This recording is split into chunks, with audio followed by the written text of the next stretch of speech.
Bonjour et bienvenue à tous, assalamu alaikum. Aujourd'hui nous allons regarder cette vidéo. Cet étudiant africain a inventé une voiture qui roule à l'eau. Alors sans plus tarder, nous allons regarder la vidéo.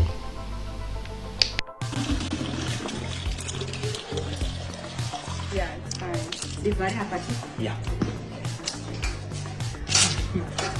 Is it your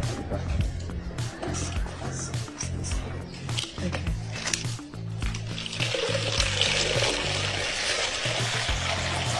Yeah, it's fine. We'll do that because I'm going to know.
Voilà, vous venez de voir la vidéo.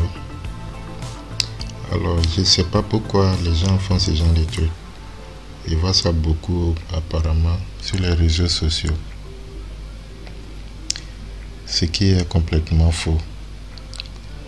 Je pense même qu'on a vu le jeune démarrer la voiture. On y voit en train de verser de l'eau dans ce qui me semble être un réservoir de refroidissement. Ensuite, il démarre le moteur. Alors peut-être que ça c'est le jeune a fabriqué un prototype d'un véhicule pour faire une démonstration apparemment, mais quelqu'un a pris la vidéo et a changé le titre. Je trouve que ça ne fait pas avancer l'Afrique, ce genre de trucs, de rêver qu'on puisse inventer des choses comme ça alors qu'on n'a pas de grandes connaissances dans l'industrie. Je trouve ça dommage. Voilà, je trouve ça dommage que les gens font ce genre de trucs et mettent des titres. Et souvent je vois même des vidéos avec des inventeurs africains. Et ces vidéos là, je trouve pas ces vidéos là extraordinaires parce que selon moi, on n'a pas besoin de ça. On a besoin des infrastructures. On a besoin notamment des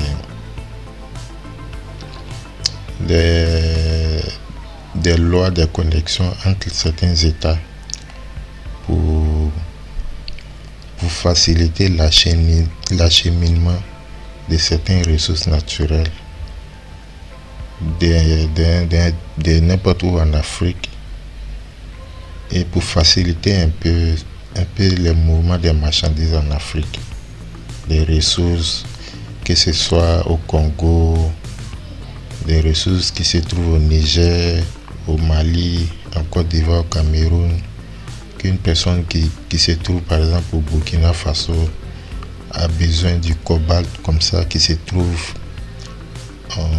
au Congo comme ça, que ça puisse être facile pour lui d'importer cela, plutôt que ça puisse être facile pour lui d'importer quelque chose qui vient de Chine en fait.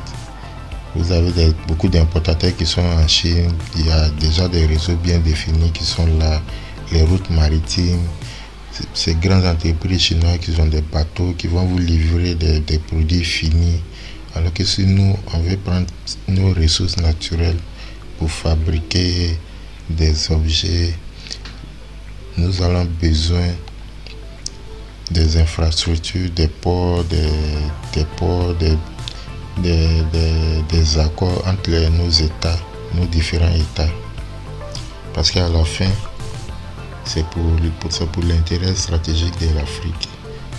Donc quelqu'un qui est ton frère africain, qui a besoin d'un certain produit, dans le monde du business, quand il y a la confiance, il y a beaucoup d'accords qui peuvent se passer. Toutes ces choses-là, il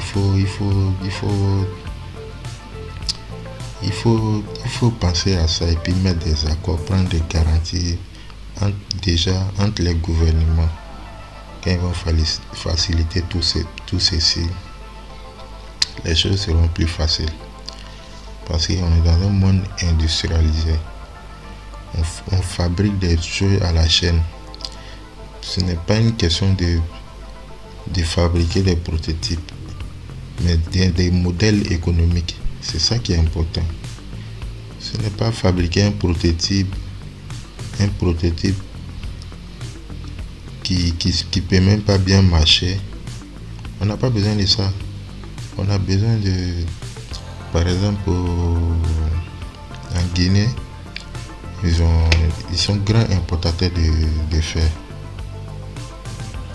Donc, par exemple, si on veut faire une grande usine automobile, par exemple, pour la carrosserie, pour toutes ces choses-là, imaginons qu'on a un gars très sérieux qui travaille en Afrique. Par exemple, un type comme Elon Musk. Pour financer ses produits. Alors pour cette partie de la vidéo, nous allons regarder les commentaires. Par exemple, le commentaire d'une certaine Connie Dani qui dit, et cite, un ingénieur consommation peu à peu des frais USA n'a pas fait Asie, n'a pas fait Europe, n'a pas fait. Vive nos ingénieurs africains. Vous comprenez maintenant pourquoi on les bloque, qu'on ne veut pas leur donner la première place. Mon cher frère, j'espère que tu as déposé ton brevet. Validité, félicitations. Dommage que certains ne croient pas. Vous voyez, ce commentaire, ça prouve que cette dame ne connaît rien à l'industrie, à l'ingénierie. Elle n'a pas grande connaissance. L'eau ne peut pas péter comme ça, comme dans la vidéo, comme dans un moteur à essence ou à gasoil. L'eau ne peut pas péter comme ça. C'est même pas ça, même. En plus, les moteurs qui marchent avec de l'eau, c'est des moteurs à hydrogène. Ce sont des moteurs qui font des réactions chimiques. C'est-à-dire que ces moteurs-là, ils ont une plaque. Cette plaque, il y a l'eau qu'on va mettre dans le moteur. Il y a une plaque, souvent c'est de l'or. Pardon, c'est du platine, je pense. Et cette plaque en métal là, quand l'eau le touche, il y a une réaction chimique qui se passe. Cette réaction chimique produit de l'électricité. Et cette eau là, pardon, c'est de l'hydrogène qui sort en eau. Cette eau là, c'est de l'hydrogène, mais l'hydrogène c'est une autre forme d'eau, mais c'est très froid. C'est un produit chimique, mais quand ça sort sous forme de l'eau telle que nous connaissons. Mais pour que ça puisse sortir comme ça, il faut que ça touche le platine. C'est un métal qui est très très très cher. C'est-à-dire c'est pas rentable. Donc c'est le type de technologie que les gens nous vendent, c'est pas des choses rentables. On peut prendre ça pour fabriquer des choses ou des choses spatiales, notamment dans les missions spatiales, dans beaucoup de domaines, mais c'est pas des trucs qui sont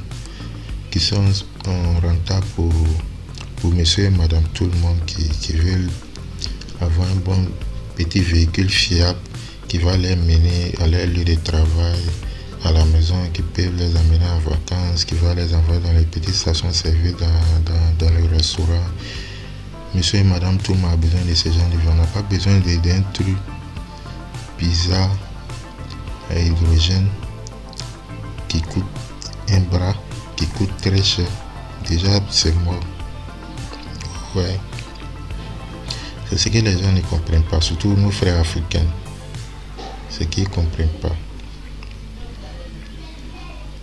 Là, nous voyons le commentaire de Théo Oura qui dit le moteur ne peut jamais fonctionner avec l'eau. L'eau qu'il a mis, c'est le refroidissement des radiateurs. Arrêtez de croire en